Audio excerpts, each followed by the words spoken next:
I'm thankful for the opportunity to be here and to spend a little bit of time. And because I want to spend some time just talking about some of the things that we have coming up. And being very honest about the fact that we have two very distinct storms that we have to navigate. And two very real storms that we've got to navigate. The first, as the Congressman mentioned, is that we in this state face a historic budget crisis, the likes of one that we have not seen in decades. And the second, we're about to swear in a new administration in Washington, D.C., and anytime you have change and uncertainty in an area of Washington, D.C. that has such close connection to the state of Maryland, we know that that casts a tremendous amount of uncertainty. And so in thinking about the message that I wanted to spend some time and share this evening, I was reminded of a slogan that holds a special significance to the state of Maryland, and especially this weekend. Because this weekend, for all those who celebrate, it is Army-Navy weekend.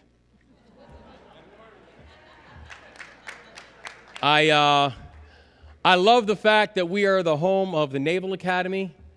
I love the fact that on 364 days of the year, the Navy will never find a bigger champion than me. But on that one day of the year, go Army, beat Navy. I'm just saying. Now, while I am an Army guy, I respect a motto that the Navy holds on to. Don't give up the ship. Now, that motto actually comes from the War of 1812. In the War of 1812, when you had a Navy captain named Captain Lawrence, who was commanding the USS Chesapeake.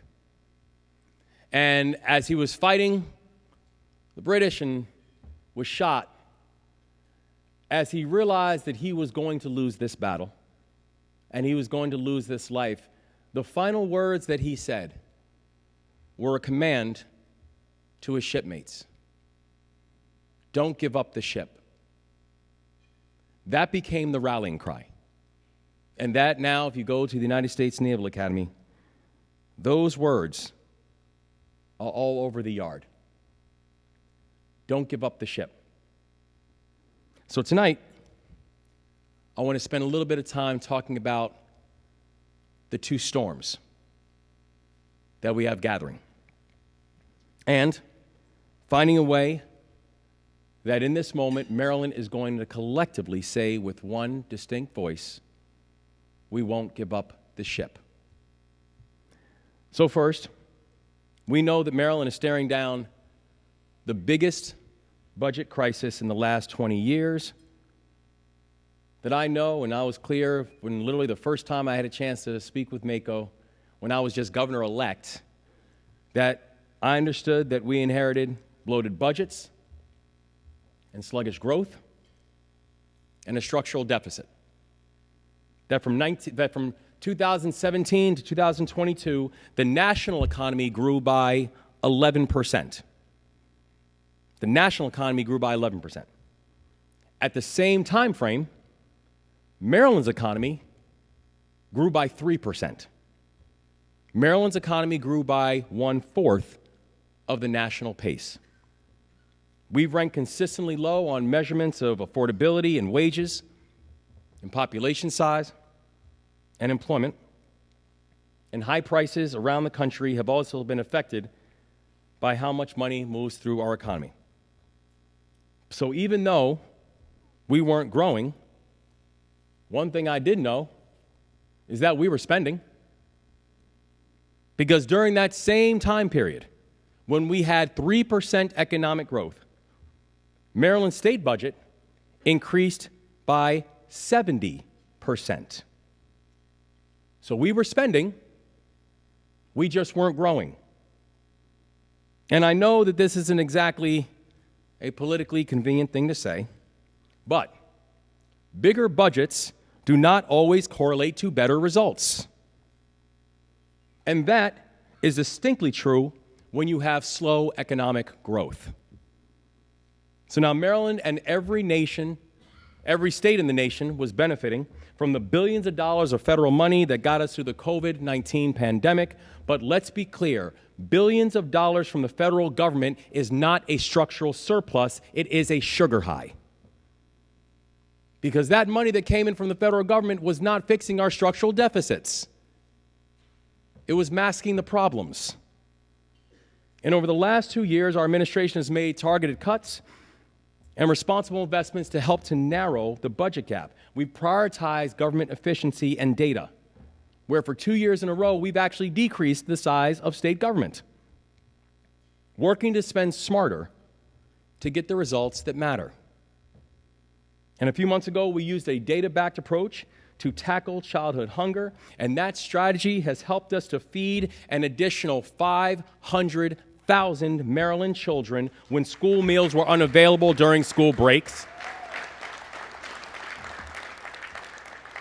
Since taking office, I've introduced and signed legislation to support our entrepreneurs and build access to work and wages and wealth. We've improved coordination in public safety to help make our community places where families want to live and work and grow. And according to preliminary data, just this year, homicides are now down in the state of Maryland 13% year on year. Auto theft is down 26% year on year. Non-fatal shootings are down 27% year on year. And that includes an additional historic drop that we saw from last year.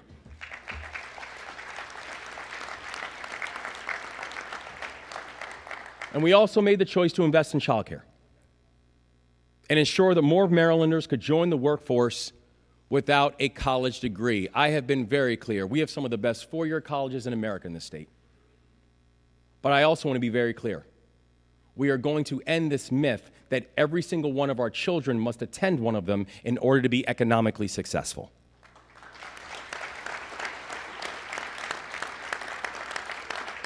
So today, Maryland has amongst the lowest unemployment rates in the entire country at 2.9%. And just 3 weeks ago, Maryland was ranked the top state in the country for minority-owned businesses. So we are moving forward.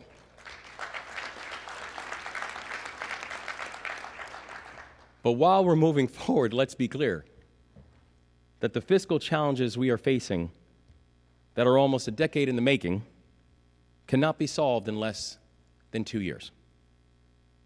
Since at least 2017, the Department of Legislative Services has been forecasting a structural budget deficit in the state of Maryland, and now those predictions have come to pass. So as we head into 2025, our state is now faced with a $2.7 billion structural deficit and budget shortfall. So as we take a look at this budget crisis, we also see another storm quickly approaching. Maryland is always affected by the outcome of any presidential election because Maryland and the federal government are deeply intertwined. The federal government is by far Maryland's biggest employer, with over 160,000 federal employees who call our state home. Federal funds account for 30% of our annual state budget, and this money goes towards everything from supporting healthcare to income security to education to transportation to housing to labor to the environment. It incorporates all of it. And Maryland is uniquely reliant on our federal coffers. And historically, that actually means that our state has been able to coast, that our state's been able to move with that comfort. But as a result, it also means we are remarkably vulnerable to changes in our nation's capital. Now, many of the decisions that will be made inside the White House will be out of our control. Those decisions, though, will have a very direct impact on our state, and they will have a very direct impact on our local governments. So I do want to be very, very clear. I am ready, and we are eager to work with the incoming administration to advance the interests of Marylanders. And I remember I had someone ask me before, said, do you plan on being the leader of the resistance? And I said, no, I plan on being the governor of Maryland.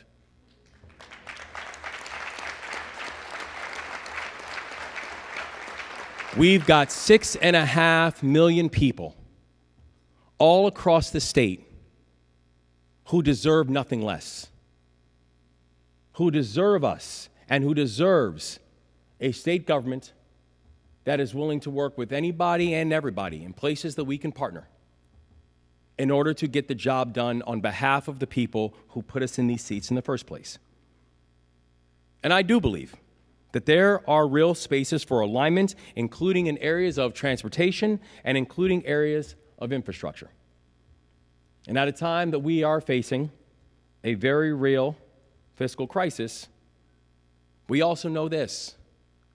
We cannot just simply rely on the federal government to fill in the gaps of our balance sheet. We cannot rely on single points of failure in order to move this state forward. Now, I know these storms are daunting, but I also know this, and I've seen it in the way we've worked together even in these first 2 years. We don't run away from big challenges. We run towards them, and we come up with solutions together.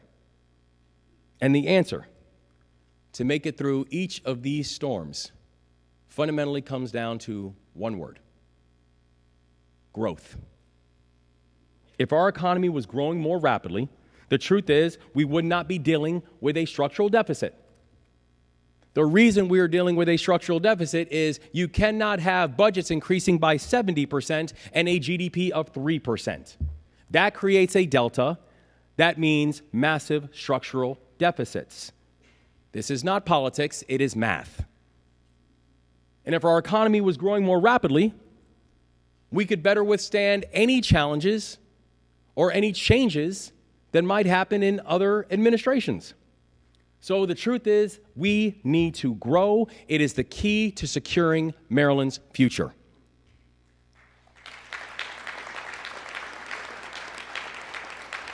And listen, I spent a lot of time around balance sheets. I want to be clear. Anyone who thinks we can just cut our way to greater prosperity is either not being honest, is politically motivated, or does not know what they're talking about. However, anyone who also thinks you can just tax your way to greater prosperity, frankly, is not being honest either.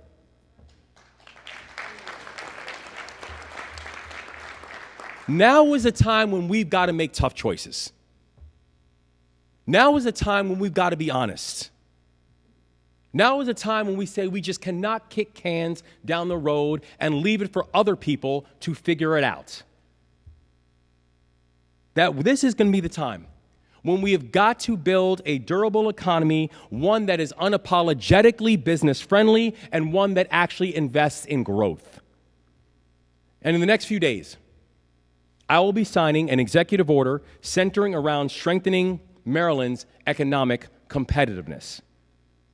This executive order that I will sign in the next few days will be the most sweeping economic executive action that I have taken since becoming the 63rd governor of this state. And it has three main parts.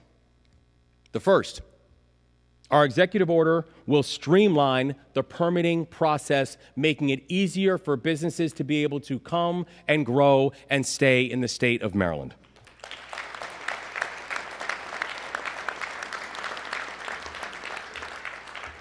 Other leaders from around the country are moving forward with permitting reform to drive growth, while still being good environmental stewards. And if Maryland does not do the same, Maryland will fall behind. We cannot attract businesses if it takes years to get a permit from the state or years to get permits from local jurisdictions.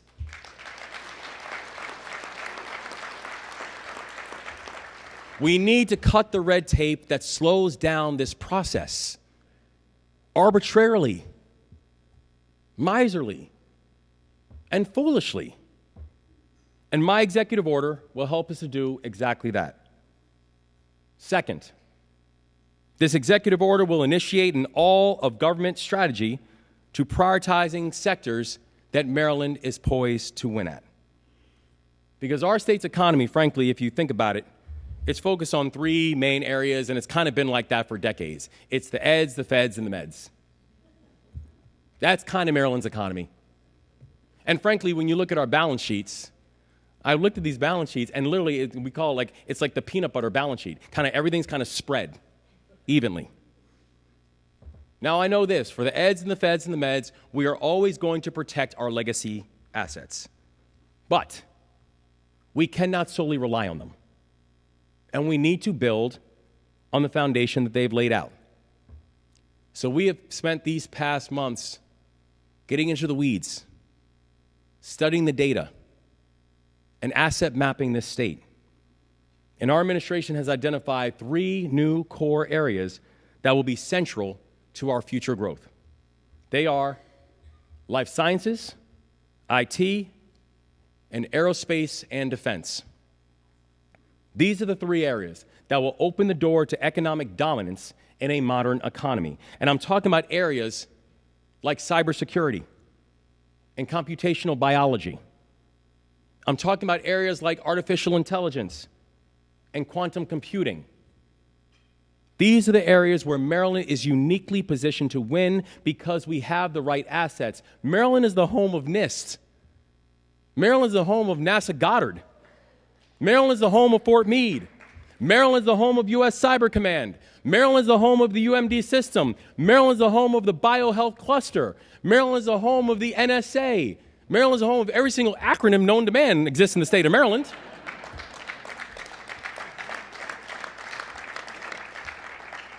Including, by the way, the new FBI building, which is coming to Prince George's County. We have got to uplift these assets. These are assets that are tethered to the state of Maryland. So while we have other states beating us in life sciences, beating us in cyber, makes absolutely no sense. And it means, yes, and it means we are leaving capital on the table. And those days have got to stop. We've got to uplift these assets because doing otherwise wouldn't just be foolish, it will be derelict. Maryland is ready to bet big on the future. And we know it works because we've seen other states do it. We saw how Massachusetts decided that it was going to bet big on biotech. When Massachusetts said, well, you know, we're the home of Harvard and MIT. Why will we not invest in it? And they did. And do you know where the global home of biotech is right now? Massachusetts. We saw what happened in Kentucky, where Kentucky decided to invest in EV battery technology. And I'm good friends with Andy Bashir, and besides the bourbon, I'm not sure why they think that they have anything better than anyone else on EV battery technology. And besides, our rye is better than their bourbon, but that's a whole other conversation. But they bet big on it. And guess what? The national home for EV battery technology right now is Kentucky. Because they made a bet. It's time that Maryland starts making some bets. So let's be clear. I want Maryland to be the best state in the country to do business for any industry. But focus.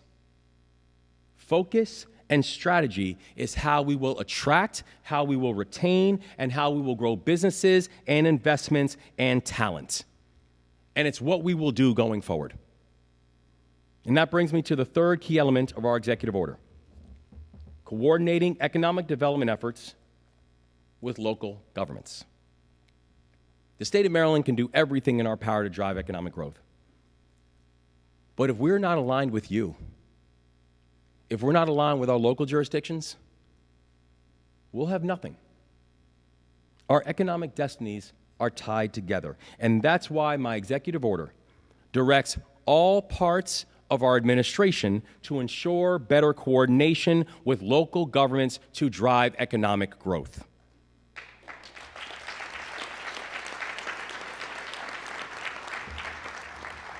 These are the 3 key pieces of the executive order: permitting reform and regulatory reform, making big bets on life sciences and IT and aerospace and defense, and improving coordination with our local partners.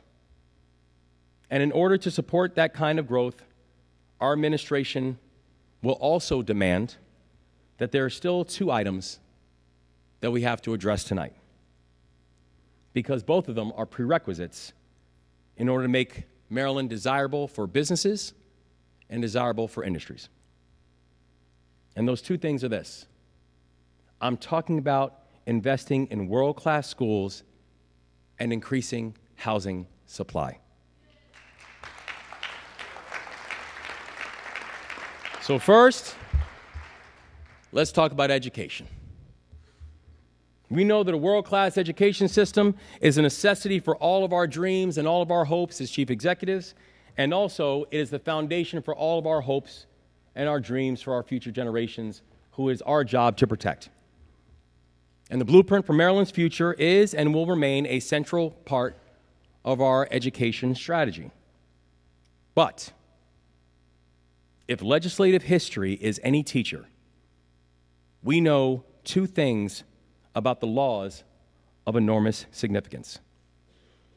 They must always be refined after they've been passed, and they cannot succeed alone. So remember this. The law that created Social Security was a big idea. An idea where people said we are going to find ways of actually being able to protect people and protect older Americans. And that law was amended 12 times. We know this. The Maryland Constitution is the foundation in which all of us live. And it is the framework and the laws that guide our existence. And the Maryland Constitution has been amended 200 times. The passage of the blueprint wasn't the end of the work on education. It was the beginning. In our first year, we introduced the Educator Shortage Act to improve the teacher pipeline. And to date, we have seen a 25% reduction in teacher vacancies since that law took effect.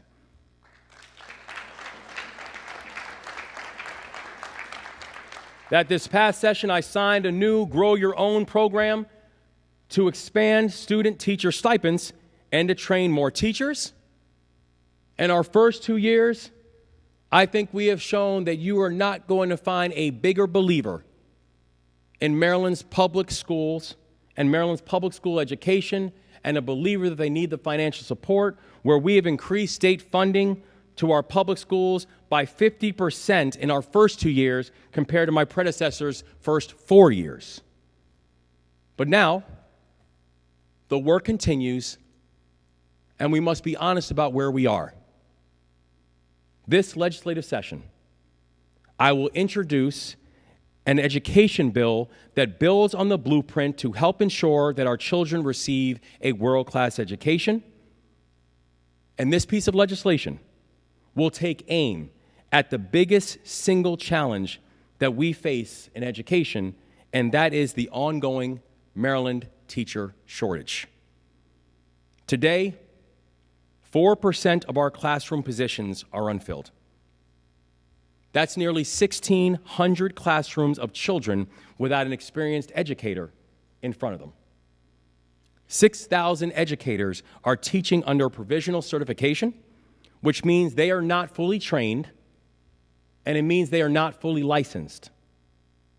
If we do not get high quality, high trained, and a dedicated teacher in every single classroom, the blueprint itself will be bound to fail. And so, this new piece of legislation will tackle the teacher shortage in 2 major ways. First, we will build on the foundation of the Educator Shortage Act by proposing new efforts to strengthen the teacher training pipeline. Second, we will issue reforms to the blueprint for Maryland's future. The blueprint calls for increased time for educators to engage in curriculum planning and grading and professional development outside of the classroom. This time is something that we commonly call collaborative time.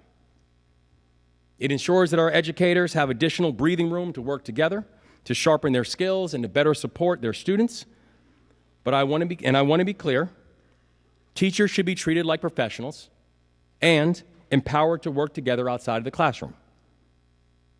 But we've got to think critically about this implementation. And we need to do the hard work of first strengthening the teacher pipeline before these other structures can work. Because it's hard to have meaningful collaborative time for people when no one is even in the building.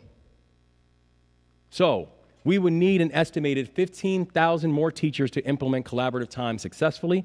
And so this year, I will propose a pause in the implementation of collaborative time provisions in the blueprint for Maryland's future. Our goal is to give school districts time and space to recruit and retain enough teachers to make this plan actually work. And while we pause collaborative time, I will also be proposing new short-term grants to schools and districts that want to experiment with collaborative time models to make sure that it works for your own individual jurisdictions.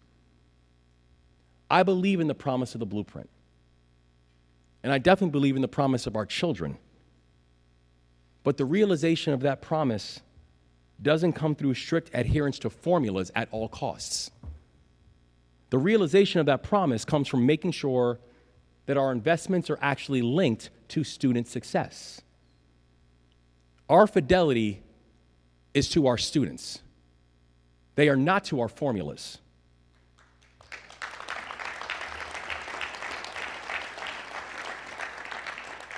And we will implement the parts of the blueprint that we know work, including investments in preschool and early education, and a focus on early literacy and a focus on tutoring. We will focus on things like career technical education and things that we know we already have strong pipelines and have built out strong pipelines.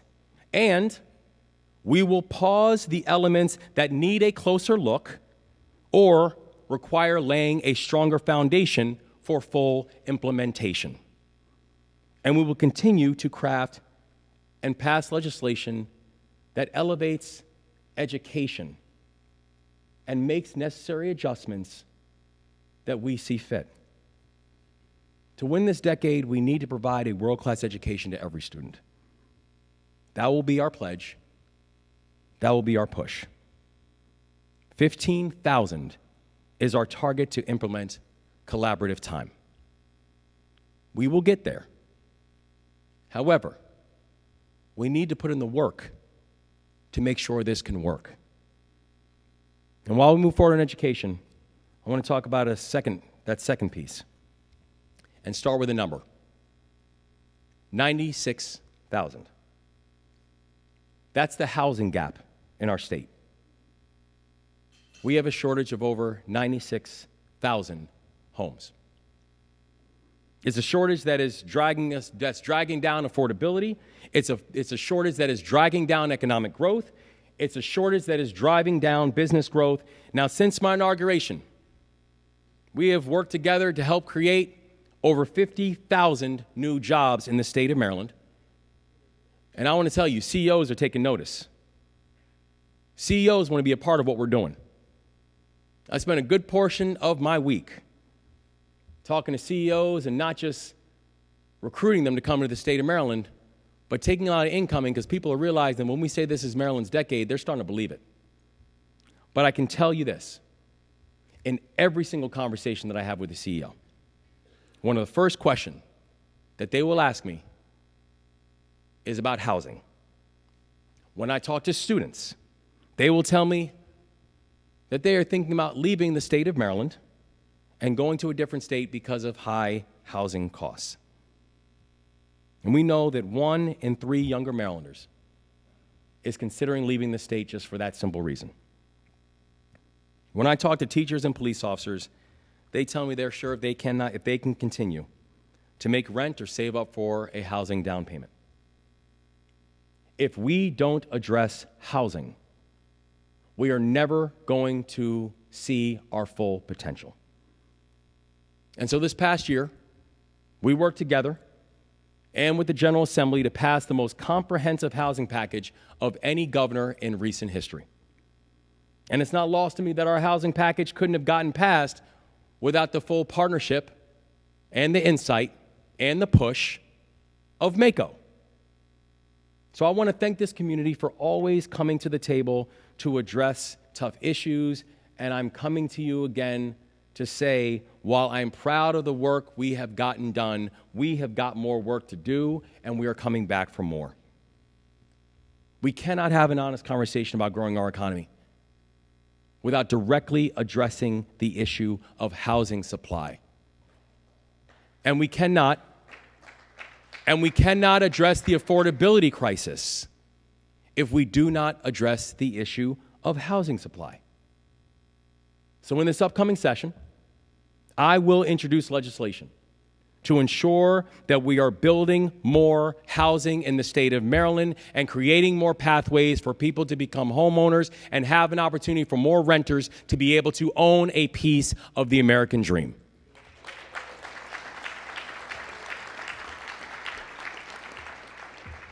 In the coming weeks, you're going to hear more details about our legislative package and our budget. And in every piece of our agenda, you will see a very clear focus on economic growth. We're locked in, and we're laser focused on being able to make sure that Maryland get this right. Growth, that is the most powerful tool that we have in our toolbox, but it is not and it cannot be the only one. We're in a moment of profound consequence, and if we're willing to use every tool in our toolbox, it means we will get Maryland's fiscal house back in order. There will be choices in this new budget that some of you might not like. I mean, shit, there's a lot of things in this new budget that I don't like. But it's time to make hard choices. It's time to understand that not everything is going to be yes. And if we make the hard choices now, we will be able to unleash the potential that our state needs and our future requires. We will continue to protect the assets in the areas that matter most to Marylanders, like education and healthcare, and childcare and transportation and public safety and housing.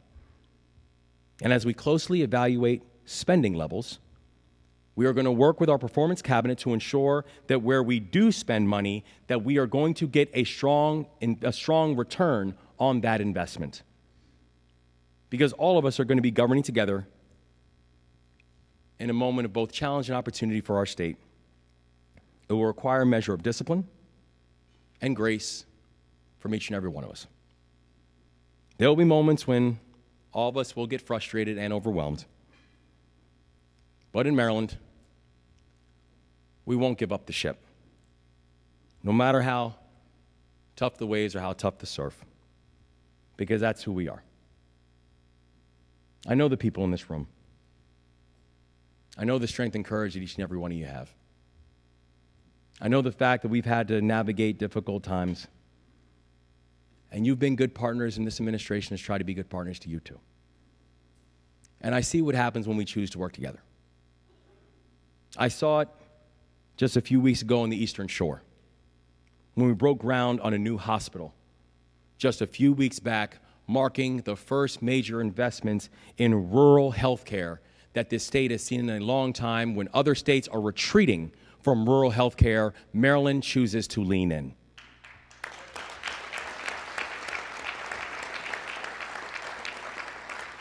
I saw it in Mountain, Maryland, where I had the chance to meet with leaders in Washington County's Public Safety Center, who are helping us and working together to make sure that we are stemming violent crime. At a time when Marylanders are calling us to prioritize public safety, we are choosing to invest in it. I saw it in Southern Maryland at the Oasis Fresh Food Market, a place that was the first fresh food market that we had seen in the county in generations. I saw it just earlier today in Prince George's County with the announcement of the Enough Act, where 27 jurisdictions across the state of Maryland, in urban, rural, and suburban parts of the state, all just received grant because Maryland chose to work together and make the most full frontal and bipartisan assault on child poverty, making Maryland the first state in this country that is making a state-led, place-based investment strategy to end concentrated poverty as we know it.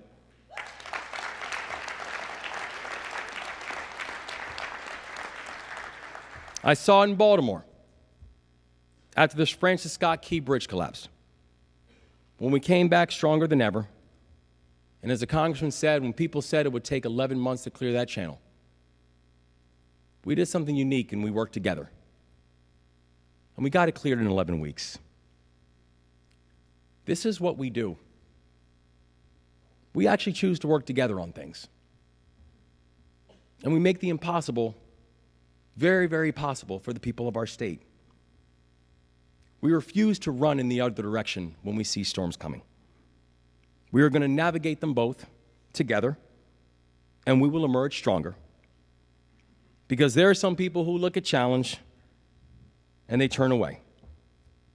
One thing people are learning about this team in this moment, we don't flinch.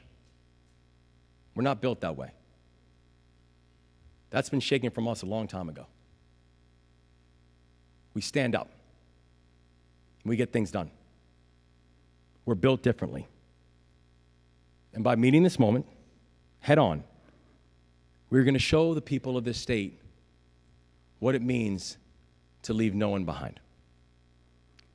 We are grateful for you, for your energy, for your leadership, for your push, for your trust.